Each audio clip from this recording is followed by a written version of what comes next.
So today, Health Minister Dr. Joe Phaahla announced the end of COVID-19 regulations, sparking new hope for recovery in the beleaguered tourism and eventing industries. Experts now anticipate a sharp uptick in travel bookings. Well, let's hope so.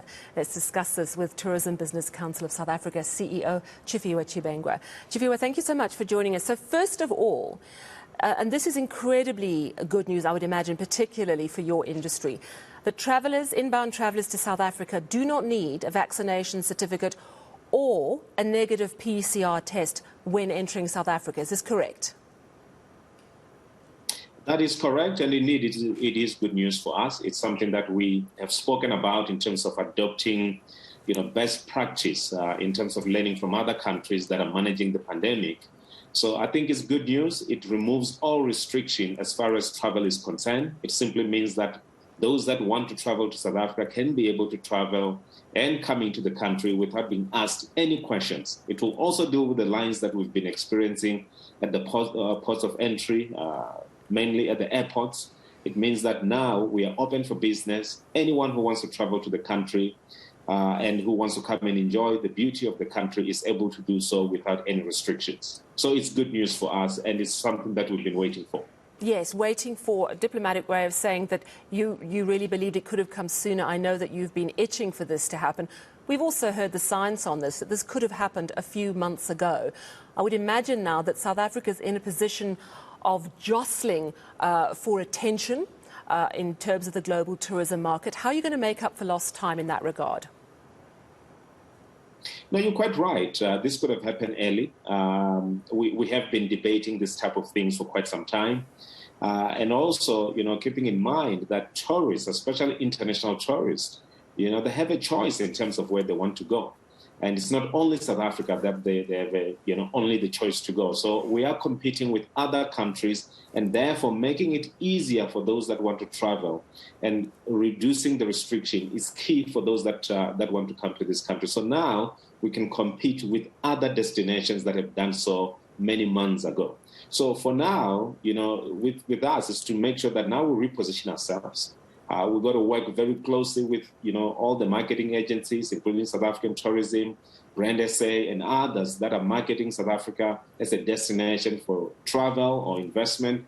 Let's make sure that we work together in a cohesive way, together with the private sector, to make sure that we bring all these tourists that want to come into the country. I always talk about hunting as a pack, and I think this is the time and an opportunity to hunt as a pack and make sure that we impact this economy positively, we create employment, we return to the levels that we've seen in 2019, and to make sure that tourism is recognized as one of those economic sectors that's critical for the growth of this country. So for us, it's quite important, and it's a milestone in terms of where we are at the moment.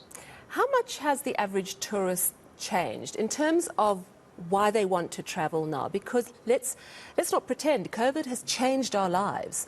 I was reading recently that there's a big trend for reunion tourism, families wanting to get together after many years or 2 years, many months of isolation and lockdowns in various parts of the world. Are you picking up on new trends? What are they, and how are you going to capitalize on them? Well, there are definitely new trends, and what you have mentioned in terms of reunion is one of those trends. If you look at South Africa and the UK, for example, there are many people that have links to South Africa, and when they come back here and when they are allowed to travel, it's all about seeing the family, and also for South Africans to travel out to see their families and reunite with their loved ones. So there is that aspect. Also, we have seen that a lot of people want that tourism experience that's outside of big cities, of which South Africa is a perfect candidate for that. We have lots of things that are happening outside of the cities. We've got game reserve, we've got mountains, we've got all these adventure activities that are happening everywhere, outside of the city. So we have seen that those are quite key. A lot of people are coming in, especially from the USA, for safaris.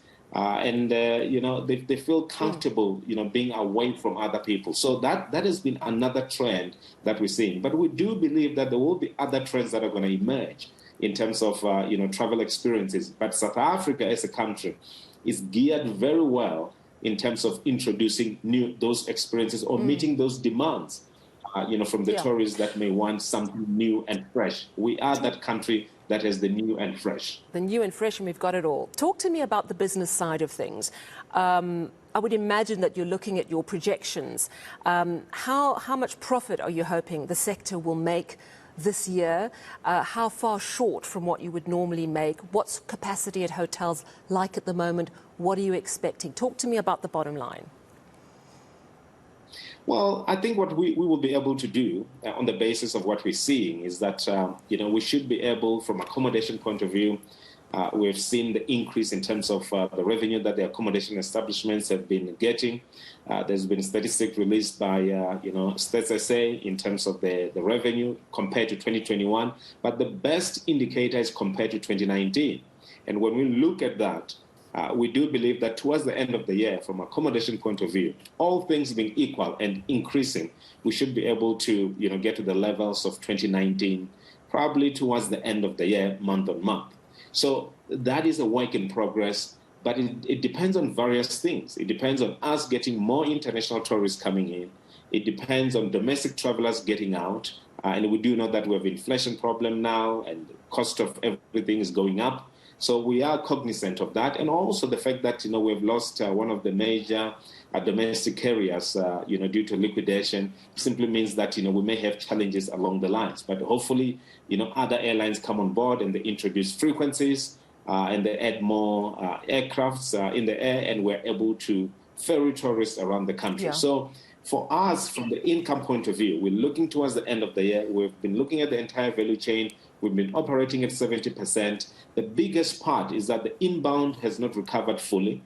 This is the international tourists coming into the country. There's still more work that needs to be done there, together with our partners at South African Tourism and the provinces, to make sure that we work together in bringing those tourists into the country. Number two, the fact that we have now increased the number of people that can be in a venue goes very, very well in terms of tourism recovery. Absolutely. And we should be able to start, going after those conferences and events. That sounds really encouraging. Thank you so much for chatting to us this evening. Tourism Business Council of South Africa CEO Tshifhiwa Tshivhengwa.